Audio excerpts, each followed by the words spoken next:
Hi guys, welcome back to my channel. And ಇವತ್ತು ಸ್ಪೆಷಲಾಗಿ ಏನು ಪೂಜೆಯಪ್ಪ ಅಂತಂದರೆ ಹನುಮಾನ್ ಜಯಂತಿ. ತುಂಬ ಗ್ರ್ಯಾಂಡಾಗಿ ಏನು ಸೆಲೆಬ್ರೇಟ್ ಮಾಡಿಲ್ಲ, ಜಸ್ಟ್ ಸಿಂಪಲ್ಲಾಗಿ ಪೂಜೆ ಮಾಡಿಕೊಂಡೆ. ಸೊ ಸುಮಾರು ಜನಕ್ಕೆ ಕನ್ಫ್ಯೂಷನ್ ಇದೆ ಇವತ್ತು ಹನುಮಾನ್ ಜಯಂತಿನ ಇಲ್ವಾ ಅಂತ. According to the Hindu calendar ಇವತ್ತು ಹನುಮಾನ್ ಜಯಂತಿ. ಸೊ ನಮ್ಮ ಕಡೆ ಎಲ್ಲ ಸೆಲೆಬ್ರೇಟ್ ಮಾಡ್ತೀರಿ ನಾವು ಹನುಮಾನ್ ಜಯಂತಿನ. ಬಟ್ ನೀವು ಗೂಗಲಲ್ಲಿ ಸರ್ಚ್ ಮಾಡಿದ್ರೆ ನಿಮಗೆ ಡಿಫ್ರೆಂಟ್ ಡೇಟ್ ತೋರಿಸುತ್ತೆ. ಬಟ್ ಇವತ್ತು ನಮ್ಮ ಹಿಂದೂ ಕ್ಯಾಲೆಂಡರ್ ಪ್ರಕಾರ ಹನುಮಾನ್ ಜಯಂತಿನೇ. ಸೊ ನಾನಿವತ್ತು ಸೆಲೆಬ್ರೇಟ್ ಮಾಡ್ಕೊತಾ ಇದ್ದೀನಿ. ಆ್ಯಂಡ್ ಇವತ್ತು ಟ್ಯೂಸ್ಡೇ. ಆ್ಯಂಡ್ ಟ್ಯೂಸ್ಡೇ ಸ್ಪೆಸಿಫಿಕ್ಕಾಗಿ ಆಂಜನೇಯಗೆ ತುಂಬ ಸ್ಪೆಷಲ್ ಡೇ. ಟ್ಯೂಸ್ಡೇಸ್ ನೀವು ಆಂಜನೇಯ ಟೆಂಪಲ್ಗೆಲ್ಲ ಹೋಗಿ ಬಂದರೆ ತುಂಬ ಒಳ್ಳೆಯದಾಗತ್ತೆ. ಶನಿವಾರ ಮಂಗಳವಾರ ಸ್ಪೆಸಿಫಿಕ್ಕಾಗಿ ಆಂಜನೇಯ ಟೆಂಪಲ್ಗೆ ಹೋಗಬೇಕು. ಆ್ಯಂಡ್ ಏನಕ್ಕೆ ನಾವು ಆಂಜನೇಯ ಟೆಂಪಲ್ಗೆ ಹೋಗಬೇಕು ಅಂದರೆ ನಮಗೆ ಶನಿ ದೋಷ ಇರೋದಿಲ್ಲ ಆಂಜನೇಯ ಟೆಂಪಲ್ಗೆ ಹೋದರೆ. ಸೊ ತುಂಬ ಕಷ್ಟ ಇದೆ ಅಂತಂದರೆ ನೀವು ಆಂಜನೇಯ ಟೆಂಪಲ್ಗೆ ಆದಷ್ಟು ಮಂಗಳವಾರ ಅಥವಾ ಶನಿವಾರ ಹೋಗೋಕ್ಕೆ ಪ್ರಯತ್ನ ಪಡಿ. And coming to the vlog. So ಇವತ್ತು ಬೆಳಗ್ಗೆ ಬೇಗ ಎದ್ದು ಮನೆಯೆಲ್ಲ ಕ್ಲೀನ್ ಮಾಡಿಕೊಂಡು ಮನೆ ಒರೆಸಿ ಮನೆ ಮುಂದೆ ಎಲ್ಲ ಸಾರಿಸಿ ಸೊ ರಂಗೋಲಿ ಹಾಕ್ತಾಯಿದ್ದೀನಿ. ಆ್ಯಂಡ್ ನಾನು ತುಂಬ ಪ್ರೋ ಅಲ್ಲ ರಂಗೋಲಿ ಹಾಕೋದ್ರಲ್ಲಿ. ಜಸ್ಟ್ ಸಿಂಪಲಾಗಿ ನನಗೆ ಯಾವ ಥರ ಅನಿಸುತ್ತೋ ಆ ಟೈಪ್ ಆಫ್ ಡಿಸೈನ್ಸ್ ಹಾಕ್ತೀನಿ. ಸ್ಪೆಸಿಫಿಕ್ಕಾಗಿ ಯಾವುದು ಡಿಸೈನ್ಸ್ ಕಾಪಿ ಮಾಡಲ್ಲ. ರ್ಯಾಂಡಮಾಗಿ ಹಾಗೆ ನಾನು ಏನೋ ಒಂದು ಡಿಸೈನ್ ಮೈಂಡಲ್ಲಿ ಬರ್ತಾ ಇರುತ್ತೆ, ಅದನ್ನು ಹಾಕ್ತಾ ಹೋಗ್ತೀನಿ. ಇನ್ಫ್ಯಾಕ್ಟ್ ಅದು ಚೆನ್ನಾಗಿ ಕಾಣುತ್ತೆ ಲಾಸ್ಟಲ್ಲಿ. ಆ್ಯಂಡ್ ನೋಡ್ಬೋದು ಇದೊಂದು ಕೈಂಡ್ ಆಫ್ ರಂಗೋಲಿ ಅಂತಲೇ ಹೇಳ್ಬೋದು. ಆ್ಯಂಡ್ ಅಫ್ಕೋರ್ಸ್ ನನಗೂ ತುಂಬ ಕನ್ಫ್ಯೂಷನ್ ಇದೆ. ಸೊ ವರ್ಷದಲ್ಲಿ 2 ಸತಿ ಹನುಮಾನ್ ಜಯಂತಿ ಬರುತ್ತೆ, ಯಾಕೆ ಅಂತ ಗೊತ್ತಾಗ್ತಿಲ್ಲ. ಆ್ಯಂಡ್ ಇವತ್ತು ಆ್ಯಕ್ಚುಲಿ ಹನುಮಾನ್ ಹುಟ್ಟಿದ ದಿನ ಅಂತ ಹೇಳ್ತಾರೆ. ಆ್ಯಂಡ್ ನನ್ನ ಹಸ್ಬೆಂಡ್ಗೆ ಕನ್ಫರ್ಮ್ ಮಾಡ್ಕೊಳಕ್ಕೆ ಹೇಳಿದೆ, ಅವ್ರ ಫ್ರೆಂಡ್ ಆ್ಯಕ್ಚುಲಿ ಪೂಜಾರಿ. ಸೊ ಅವರು ನೋಡಿ ಇಲ್ಲ ಇವತ್ತು ಹನುಮಾನ್ ಜಯಂತಿನೇ ಅಂತ ಹೇಳಿದ್ರು. ಸೊ ಕನ್ಫರ್ಮ್ ಆದಮೇಲೆ ಇವತ್ತು ಪೂಜೆ ಮಾಡಿಕೊಂಡೆ. ಸೊ ಬೆಳಗ್ಗೆದ್ದು ನಮ್ಮ ಹಸ್ಬೆಂಡ್ ಯೂಶ್ವಲಾಗಿ ಪೂಜೆ ಮಾಡಿ ಹೋಗ್ತಾರೆ. ಸೊ ಇವತ್ತು ಮಾಡಬೇಡ ನಾನೇ ಮಾಡ್ತೀನಿ ಅಂತ ಹೇಳಿ ಸೊ ಆದಷ್ಟು ಬೇಗ ಬ್ರೇಕ್ಫಾಸ್ಟ್ ಎಲ್ಲ ರೆಡಿ ಮಾಡಿಕೊಂಡು ಪೂಜೆ ರೆಡಿ ಮಾಡಿಕೊಂಡೆ. ಆ್ಯಂಡ್ ದೇವರ ಸಾಮಾನು ಏನು ವಾಶ್ ಮಾಡಿಲ್ಲ, ಬಿಕಾಸ್ ಲಾಸ್ಟ್ ಫ್ರೈಡೇನೇ ಮಾಡಿದ್ದೆ. ಸೊ ಅದಕ್ಕೋಸ್ಕರ. ಸೊ ಯಾರೆಲ್ಲ ಸೆಲೆಬ್ರೇಟ್ ಮಾಡಿದ್ದೀರಾ ಇವತ್ತು ಹನುಮಾನ್ ಜಯಂತಿ? ಆ್ಯಂಡ್ ಇನ್ಫ್ಯಾಕ್ಟ್ ಇವತ್ತು ಟೆಂಪಲ್ಗೆ ಹೋಗಬೇಕು. ಸಂಜೆ ಆದಷ್ಟು ಹೋಗ್ತೀನಿ, ಬಿಕಾಸ್ ಬೆಳಗ್ಗೆ ಅವರಿಗೆ ತುಂಬ ಕೆಲಸ ಇತ್ತು. ಸೊ ಅವ್ರು ಬೇಗ ಹೋಗೋದಾಗಿತ್ತು, ಅದಕ್ಕೋಸ್ಕರ ಅವ್ರು ಕರ್ಕೊಂಡು ಹೋಗಿಲ್ಲ. ಸಂಜೆ ಹೋಗೋಣ ಅಂತ ಹೇಳಿದ್ದಾರೆ. ಸೊ ಆದಷ್ಟು ಈವ್ನಿಂಗ್ ಹೋಗ್ತೀರಿ. ಇನ್ಫ್ಯಾಕ್ಟ್ ಆ್ಯಕ್ಚುಲಿ ಹೇಳಬೇಕಂತಂದರೆ ನನಗೆ ಲಾಸ್ಟ್ ಟೈಮ್ ನಂದು ಫ್ರೈಡೇ ವ್ಲಾಗ್ ಮಾಡಿದ್ದೆ, ಅದಕ್ಕೆ ತುಂಬ ರೀಚ್ ಹೋಯಿತು. ಸೊ ಫಸ್ಟ್ ಟೈಮ್ ನನಗೆ ಅಷ್ಟೊಂದು ರೀಚ್ ಹೋಗಿದ್ದು ಆ್ಯಂಡ್ ವ್ಯೂಸ್ ಬಂದಿದ್ದು ತುಂಬ ಖುಷಿಯಾಯಿತು. ಹೋಪ್ ಈ ವಿಡಿಯೋ ಸಹ ಚೆನ್ನಾಗಿ ರೀಚ್ ಹೋಗುತ್ತೆ ಅಂತ ಅಂದ್ಕೊತೀನಿ. ರೀಚ್ ಹೋಗಬೇಕು ಅಂತಂದರೆ ಸೊ ನೀವು ಲೈಕ್ ಮಾಡಬೇಕು. ಈ ವಿಡಿಯೋನ ನೋಡಿದ ತಕ್ಷಣ ಲೈಕ್ ಮಾಡಿ. ಆ್ಯಂಡ್ ಪ್ಲೀಸ್ ನನ್ನ ಚಾನಲ್ಗೆ ಸಬ್ಸ್ಕ್ರೈಬ್ ಮಾಡ್ಕೊಳ್ಳಿ ನೀವೇನಾದರೂ ನನ್ನ ಚಾನಲ್ ಫಸ್ಟ್ ಟೈಮ್ ನೋಡ್ತಿದ್ರೆ. ಸೊ ಇವಾಗ ದೇವ್ರ ಮನೆಯೆಲ್ಲ ಕ್ಲೀನ್ ಮಾಡ್ಕೊತೀನಿ. ಸೊ ಇದು ಆಲ್ರೆಡಿ ಇನ್ಫಾರ್ಮ್ ಮಾಡಿದೆ ಲಾಸ್ಟ್ ವಿಡಿಯೋದಲ್ಲಿ ಸಹ. ಈ ಬ್ರಷ್ ಬಂದು ಜಸ್ಟ್ ಹಾಗೆ ಡಸ್ಟಿಂಗ್ ಮಾಡೋಕ್ಕೆ. ದೇವ್ರ ಮನೇಲಿ ಯೂಶ್ವಲಾಗಿ ಪರಕೆ ಹಾಕಬಾರ್ದು. ಸೊ ಅದಕ್ಕೋಸ್ಕರ ನಾವು ಈ ರೀತಿ ಬ್ರಷನ್ನು ಯೂಸ್ ಮಾಡ್ಕೋಬೋದು, ಬಿಕಾಸ್ ಧೂಳಿರುತ್ತೆ. ಸೊ ನಾವು ಅದು ಕ್ಲೀನ್ ಮಾಡಲೇಬೇಕು. ಬಟ್ಟೆಯಲ್ಲಿ ಆದಷ್ಟು ಕ್ಲೀನ್ ಮಾಡೋಕ್ಕೆ ಟ್ರೈ ಮಾಡ್ತೀನಿ, ಬಟ್ ಅದು ಅಷ್ಟೊಂದು ಕ್ಲಿಯರಾಗಿ ಬರೋದಿಲ್ಲ, ಸೈಡ್ಸಲ್ಲೆಲ್ಲ ಹಾಗೇ ಇರುತ್ತೆ. ಸೊ ಕ್ಲೀನ್ ಮಾಡಿಕೊಂಡು ಆನಂತರ ಬಟ್ಟೆ. ಇನ್ಫ್ಯಾಕ್ಟ್ ನಾನು ಹುಟ್ಟಿದ್ದು ಟ್ಯೂಸ್ಡೇ.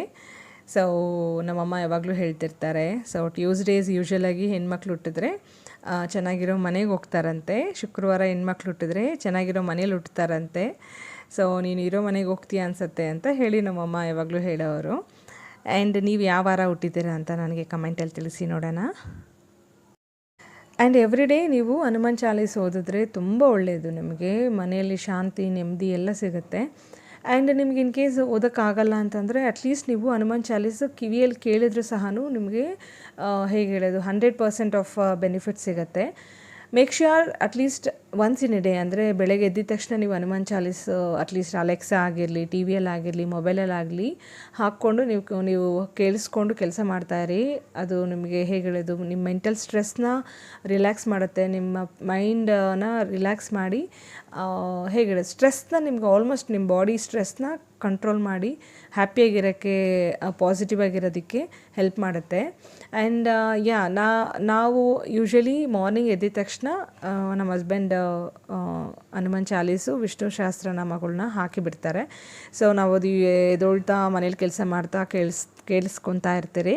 ಸೊ ಅದೊಂದು ಪ್ರಾಸೆಸ್ನ ನಾವು ಫಾಲೋ ಮಾಡ್ತೀರಿ. ಬಿಕಾಸ್ ನಾವು ಅದೇ ಸ್ಪೆಸಿಫಿಕ್ಕಾಗಿ ಕೂತು ಚಾಲೀಸ್ ಓದಬೇಕಂದ್ರೆ ನಮಗೆ ಟೈಮ್ ಸಿಗಲ್ಲ. ಅದಕ್ಕೋಸ್ಕರ ಅಟ್ಲೀಸ್ಟ್ ನಾವು ಕೇಳ್ತಾ ನಾವು ಕೆಲಸ ಮಾಡ್ಕೊತಾ ಇದ್ದರೆ ಅಟ್ಲೀಸ್ಟ್ ಪ್ರತಿದಿನ ನಾವು ಯೂಶ್ವಲಾಗಿ ಚಾಲೀಸ್ ಕೇಳ್ತೀರಿ. ಸೊ ನಮಗೆ ಡೆವೋಷ್ನಲಿ ಸ್ವಲ್ಪ ಈ ರೀತಿ ದೇವರು ಹಾಡೆಲ್ಲ ಕೇಳೋದು ಇಂಟ್ರೆಸ್ಟ್. ಬೆಳಗ್ಗೆ ಎದ್ದ ತಕ್ಷಣ ನಾವು ಅದೇ ಕೆಲಸ ಮಾಡೋದು. ಸೊ ಸಮ್ಟೈಮ್ಸ್ ಬೇಗ ಎದ್ದರೆ ನಮ್ಮವರು ಕಾಮಾಕ್ಷಿ ಸುಪ್ರಭಾತಂ ಕೇಳ್ತಾರೆ. ಅದು ತುಂಬ ತುಂಬ ಚೆನ್ನಾಗಿರುತ್ತೆ. ಒಂದ್ಸತಿ ನೀವು ಕೇಳಿ ನೋಡಿ. ಕಾಮಾಕ್ಷಿ ಸುಪ್ರಭಾತಮ್ MS ಸುಬ್ಬಲಕ್ಷ್ಮಿಯವರು ಹಾಡಿದ್ದಾರೆ. ಎಷ್ಟು ಚೆನ್ನಾಗಿರುತ್ತೆ ಅಂದರೆ ನೀವು ಆ ಹಾಡು ಕೇಳೋವಾಗೆ ನಿಮಗೆ ಆ ಮೈಂಡ್ ಎಲ್ಲ ಹೇಗೆ ಅಂದರೆ ಕೂಲ್ ಆಗ್ತೀರಾ, ಅಷ್ಟು ಚೆನ್ನಾಗಿರುತ್ತೆ ಸಾಂಗ್ ಅದು. ಸೊ ದೇವ್ರಿಗೆ ಈ ರೀತಿ ಮಲ್ಲಿಗೆ ಹೂವು ಇಡ್ತಾ ಇದ್ದೀನಿ. ಬಿಕಾಸ್ ನನಗೆ ಹೂವು ತರಬೇಕಿತ್ತು. ಸೊ ಮರ್ತೋಗಿದ್ರಿ ನೆನ್ನೆ ತರೋದಕ್ಕೆ. ಆ್ಯಂಡ್ ಫೈನಲಿ ನಮ್ಮ ಪಕ್ಕದ ಮನೆಯವರು ಒಂಚೂರು ಕೊಟ್ಟಿದ್ದರು. ಸೊ ಅದನ್ನೆಲ್ಲ ಚೂರು ಕಟ್ ಮಾಡಿ ದೇವ್ರ ಫೋಟೋಗೆಲ್ಲ ಹೂವು ಇಟ್ಟು ಪೂಜೆ ಮಾಡ್ತಾಯಿದ್ದೀನಿ. ನಾವು ಎಷ್ಟು ಹೂವು ಇಟ್ಟು ಪೂಜೆ ಮಾಡ್ತೀರಿ ಅನ್ನೋದು ಇಂಪಾರ್ಟೆಂಟ್ ಅಲ್ಲ. ನಾವು ಒಂದು ಹೂವು ಇಟ್ಟರು ಸಹ ದೇವರಿಗೆ ಶ್ರೇಷ್ಠವಾಗಿರುತ್ತೆ. ನಾವು ಪೂಜೆ ಇಟ್ಟು ನಮ್ಮ ಭಕ್ತಿಯಿಂದ ಪೂಜೆ ಮಾಡಬೇಕು. ಸೊ ಯಾರು ಮೆಚ್ಕೋಬೇಕು ಅಂತ ನೀವು ದೇವ್ರ ಫೋಟೋ ಫುಲ್ಲು ಹೂವು ಇಡಬೇಕು ಹಂಗೆ ಹಿಂಗೆ ಅಂತೆಲ್ಲ ಏನು ಅಂದ್ಕೋಬೇಡಿ. ಸೊ ಎವ್ರಿ ಡೇ ಹೂವು ತೆಗೆದು ಬೇರೆ ಹೂವು ಇಡಬೇಕು. ಸೊ ಅದನ್ನು ಫಾಲೋ ಮಾಡಿ ಆದಷ್ಟು. ಸೊ ನಾವು ಹೇಗಂತಾರೆ, ಇವತ್ತು ಹೂವು ಇಟ್ಬಿಟ್ಟು ಅದು 2 ದಿನ ಬಿಟ್ಟು ಹಂಗೆ ಪೂಜೆ ಮಾಡೋಕ್ಕೆ ಹೋಗಬಾರ್ದು, ಅದು ಕೆಟ್ಟದು. ಹೂವು ಇಲ್ದಿರೋ ಸಹ ಪೂಜೆ ಮಾಡ್ಬೋದು. ಬಟ್ ಇವತ್ತು ಇಟ್ಬಿಟ್ಟು 2-3 ದಿನದಲ್ಲಿ ಅದನ್ನೇ ಇಟ್ಟು ಪೂಜೆ ಮಾಡ್ತಾರೆ ಕೆಲವೊಬ್ಬರು. ಹಾಗೆಲ್ಲ ಮಾಡೋಕ್ಕೆ ಹೋಗಬೇಡಿ. ಸೊ ಅದು ಆ್ಯಕ್ಚುಲಿ ನೆಗೆಟಿವ್ ಎನರ್ಜಿ. ಸೊ ನೀವು ಹೂವು ಇಲ್ಲ ಅಂದ್ರೂ ಹೂವು ತೆಗೆದುಬಿಟ್ಟು ಪೂಜೆ ಮಾಡಿ.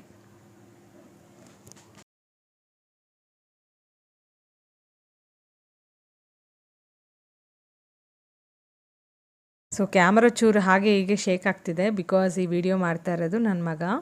ಸೊ ಅವ್ನಿಗೆ ರಿಕ್ವೆಸ್ಟ್ ಮಾಡ್ಕೊಂಡೆ, ಒಂಚೂರು ವಿಡಿಯೋ ಮಾಡಿಕೊಡು ಮಗ ಅಂತ. ಸೊ ಅವ್ನು ವಿಡಿಯೋ ಮಾಡ್ತಿದ್ದಾನೆ. ಅವನು ಇನ್ನೂ ಚಿಕ್ಕ ಹುಡುಗ, is just 10 years old. So ಅವ್ನಿಗೆ ಎಷ್ಟು ಗೊತ್ತೋ ಅಷ್ಟೇ ಟ್ರೈ ಮಾಡ್ತಿದ್ದಾನೆ ವಿಡಿಯೋ ಹಿಡಿಯೋದಕ್ಕೆ. ಆ್ಯಕ್ಚುಲಿ ಬ್ರಹ್ಮ ಮುಹೂರ್ತದಲ್ಲಿ ಎದ್ದು ಪೂಜೆ ಮಾಡಬೇಕು. ಇನ್ಫ್ಯಾಕ್ಟ್ ನಾನು ಅಲಾರಾಮ್ ಇಡೋದು ಮರ್ತೋದೆ. ಸೊ ದಟ್ಸ್ ಫೈನ್, ಇನ್ನೇನು ಮಾಡೋಕ್ಕಾಗಲ್ಲ. ಸೊ ಬೆಳಗ್ಗೆ ಬೇಗ ಎದ್ಬಿಟ್ಟು ಬ್ರೇಕ್ಫಾಸ್ಟ್ ಎಲ್ಲ ರೆಡಿ ಮಾಡಿಬಿಟ್ಟೆ. ಬಿಕಾಸ್ ಅವರು ನಮ್ಮ ಹಸ್ಬೆಂಡ್ ಹೊರಗೆ ಹೋಗೋದಿತ್ತು. ಸೊ ಬ್ರೇಕ್ಫಾಸ್ಟ್ ಎಲ್ಲ ರೆಡಿ ಮಾಡಿ ಅವರಿಗೆಲ್ಲ ಬ್ರೇಕ್ಫಾಸ್ಟ್ ಕೊಟ್ಟು, ಸೊ ನಾನು ನನ್ನ ಮಗಳನ್ನ ತಿನ್ನಿಸಿ ಅವಳನ್ನ ಮಲಗಿಸ್ಬಿಟ್ಟೆ. ಅವಳಿಗೆ ಇನ್ನೂ ಸ್ನಾನ ಆಗಿಲ್ಲ ನಾನು ಪೂಜೆ ಮಾಡೋ ಟೈಮಲ್ಲಿ. ಸೊ ನಾನು ಸ್ನಾನ ಮಾಡಿಕೊಂಡು ನನ್ನ ಮಗನೂ ಸ್ನಾನ ಮಾಡ್ಕೊಂಡಿದ್ದ. ಸೊ ಸ್ನಾನ ಮಾಡಿ ಜಸ್ಟ್ ನಾವು ಹಾಗೆ ಪೂಜೆ ಮಾಡೋಣ ಅಂದ್ಕೊಂಡೆ. ಪೂಜೆ ಮಾಡೋ ಅಷ್ಟರಲ್ಲಿ ಆಲ್ಮೋಸ್ಟ್ ಒಂದು 10 ಗಂಟೆ ಆಗಿತ್ತು. That's completely fine. ಸೊ ನಮಗೆ ಯಾವಾಗ ಆಗುತ್ತೋ ಅವಾಗ ಪೂಜೆ ಮಾಡ್ಕೋಬೋದು, ಏನೂ ಪ್ರಾಬ್ಲಮ್ ಇಲ್ಲ. ಸೊ ಪೂಜೆ ಆಗಿದ ನಂತರ ನಮ್ಮ ಮೈಂಡ್ಸೆಟ್ ಹೇಗಿರುತ್ತೆ ಅಂದರೆ ತುಂಬ ಖುಷಿ ಆಗ್ತಿರುತ್ತೆ.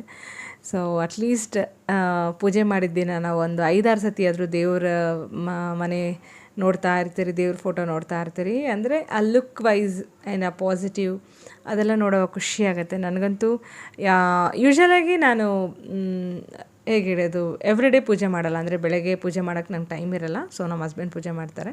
ಸಂಜೆ ಮಾತ್ರ ಪೂಜೆ ಮಾಡ್ಕೊತೀನಿ. ಸೊ ನಾನಾಗಿ ನಾನು ಎದ್ದು ಎಲ್ಲ ಕ್ಲೀನ್ ಮಾಡಿಕೊಂಡು ದೇವ್ರ ಸಾಮಾನು ಕ್ಲೀನ್ ಮಾಡಿ ಸೊ ಹೂವೆಲ್ಲ ಇಟ್ಟು ಪೂಜೆ ಮಾಡಿದ್ರೆ ಅದೊಂಥರ ಖುಷಿ ನನಗೆ. ದೇವ್ರ ಫೋಟೋನ ನೋಡ್ತಾ ಇರ್ತೀನಿ ಪದೇ ಪದೇ.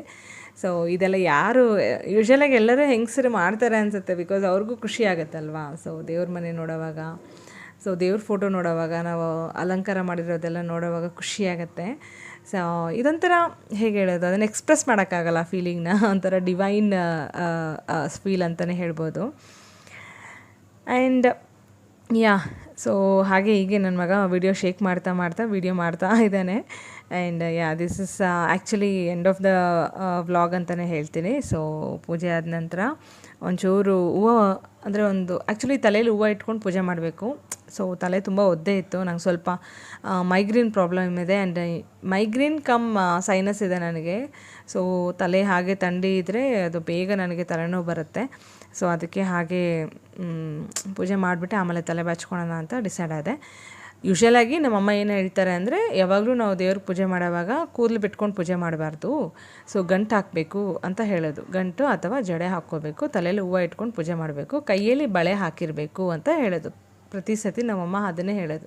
ಇನ್ ಕೇಸ್ ಕೈಯಲ್ಲಿ ಬಳೆ ಇಲ್ದಿರೋ ಪೂಜೆ ಎಲ್ಲ ಮಾಡಬಾರ್ದು, ಅದು ತುಂಬ ತುಂಬ ಕೆಟ್ಟದ್ದು ಅಂತ ಬೈತಿದ್ರು. ಸೊ ನಾವೆಲ್ಲ ಗೊತ್ತಲ್ಲ, ನಾವು ಬ್ರೇಸ್ಲೈಟ್ಸು ಹಾಗೆ ಹೀಗೆಲ್ಲ ಹಾಕ್ಕೊಂಡು ಒಂದು ಪಾಶ್ ಆಗಿರ್ತಿದ್ರಿ. ಆ ಟೈಮಲ್ಲಿ ನಮ್ಮಮ್ಮ ಬೈತಿದ್ರು. ನಾನು ಕಾಲೇಜಿಗೆ ಹೋಗೋ ಟೈಮಲ್ಲಿ ಸೊ ಡೈಲಿ ಎವ್ರಿಡೇ ಎದ್ದು ಪೂಜೆ ಮಾಡಿಕೊಂಡು ನಾನು ಕಾಲೇಜ್ಗೆ ಹೋಗ್ತಿದ್ದೆ. ಸೊ ಆ ಸಿಸ್ಟಮ್ನ ಫಾಲೋ ಮಾಡ್ತಿದ್ದೆ ಬೆಳಗ್ಗೆ ಎದ್ದು. ಅವಾಗ ಏನು ಕೆಲಸ ಇರುತ್ತೆ, ಅಮ್ಮ ಮಾಡಾಕ್ತಾರೆ, ತಿನ್ಕೊಂಡು ಆರಾಮಾಗಿರ್ತಿದ್ರಿ. ಸೊ ಇವಾಗ ಹಾಗಲ್ವಲ್ಲ, ಬೆಳಗ್ಗೆ ಎದ್ದ ತಕ್ಷಣ ನಮ್ಮದು ಸುಮಾರು ಕೆಲಸಗಳು ನಡೀತಾ ಇರುತ್ತೆ. ಆ ಟೈಮಲ್ಲಿ ಪೂಜೆ ಮಾಡೋಕ್ಕಾಗಲ್ಲ. ಅದಕ್ಕೋಸ್ಕರ ನಾನು ಆ್ಯಕ್ಚುಲಿ ಪ್ಲ್ಯಾನ್ ಮಾಡ್ಕೊತೀನಿ ಸಮ್ಟೈಮ್ಸ್. ಏನಂತಂದರೆ ಬೇಗ ಅಂದರೆ ಒಂದು 5 o'clock ಹಾಗೆ ಎದ್ಬಿಟ್ಟು ಎಲ್ಲ ಕೆಲಸ ಮಾಡಿಬಿಟ್ಟು ಪೂಜೆ ಮಾಡಿಬಿಡೋಣ ಅಂತ ಪ್ಲ್ಯಾನ್ ಮಾಡ್ಕೊತೀನಿ. ಬಟ್ ಅದು ಆಗಲ್ಲ, ಬಿಕಾಸ್ ನನಗೊಂದು ಚಿಕ್ಕ ಮಗು ಇದೆ. ಸೊ ಅವಳ ಹತ್ರನೇ ನಂಗೆ ಸಾಕಾಗತ್ತೆ. ಅದಕ್ಕೋಸ್ಕರ ಸೊ ನೋಡೋಣ, ಅವಳು ಚೂರು ದೊಡ್ಡೋಳಾಗಿ ಸ್ಕೂಲ್ಗೆ ಹೋಗೋ ಟೈಮಲ್ಲಿ ಮೇ ಬಿ ನಾನು ಮಾಡ್ಬೋದು ಅಂತ ನನಗೊಂದು ನಂಬಿಕೆ ಇದೆ. ಆದಷ್ಟು ಟ್ರೈ ಮಾಡ್ತೀನಿ. ಹೋಪ್ ನಿಮ್ಗೆ ಈ ವಿಡಿಯೋ ಇಷ್ಟ ಆಗಿದೆ ಅಂದ್ಕೊತೀನಿ. ಇಷ್ಟ ಆಗಿದ್ರೆ ಪ್ಲೀಸ್ ಈ ವಿಡಿಯೋನ ಲೈಕ್ ಮಾಡಿ, ಆದಷ್ಟು ನಿಮ್ಮ ಫ್ರೆಂಡ್ಸ್ ಫ್ಯಾಮಿಲಿ ಮೆಂಬರ್ಸ್ಗೆ ಶೇರ್ ಮಾಡಿ, ಯಾರಿಗೆಲ್ಲ ಇಂಟ್ರೆಸ್ಟ್ ಇದೆಯೋ ಡೈಲಿ ವ್ಲಾಗ್ಸ್. ಆ್ಯಂಡ್ ನೀವೇನಾದರೂ ಫಸ್ಟ್ ಟೈಮ್ ನನ್ನ ವಿಡಿಯೋ ಏನಾದರೂ ನೋಡ್ತಿದ್ರೆ ಪ್ಲೀಸ್ ನನ್ನ ಚಾನಲ್ನ ಸಬ್ಸ್ಕ್ರೈಬ್ ಮಾಡಿಕೊಂಡು ವಿಡಿಯೋಸ್ ನೋಡಿ ಅಂತ ಹೇಳ್ತಾ ಈ ವಿಡಿಯೋ ಎಂಡ್ ಮಾಡ್ತಾ ಇದ್ದೀನಿ. Meet you in the another interesting video ಅಂತ ಹೇಳ್ತಾ ಟೇಕ್ ಕೇರ್, ಬಾಯ್.